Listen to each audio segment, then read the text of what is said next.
మీ investment నిజంగా ఎంత పెరిగిందో ఎలా క్యాలిక్యులేట్ చేయాలో తెలుసా?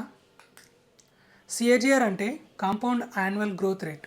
ఇది ఒక నిర్దిష్ట కాల వ్యవధిలో పెట్టుబడి యొక్క సగటు వార్షిక వృద్ధి రేటును సూచిస్తుంది. ఇది పెట్టుబడి పనితీరును కొలవడానికి మరియు భవిష్యత్తులో దాని వృద్ధిని అంచనా వేయడానికి యూజ్ అవుతుంది.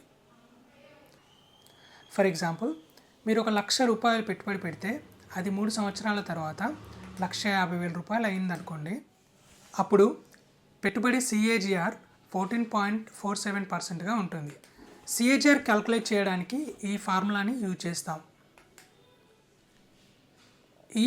యూజ్ చేసి క్యాలిక్యులేట్ చేస్తే సిఏజిఆర్ వాల్యూ 14.47గా వస్తుంది. For more interesting topics please like, share and subscribe. Thanks for watching.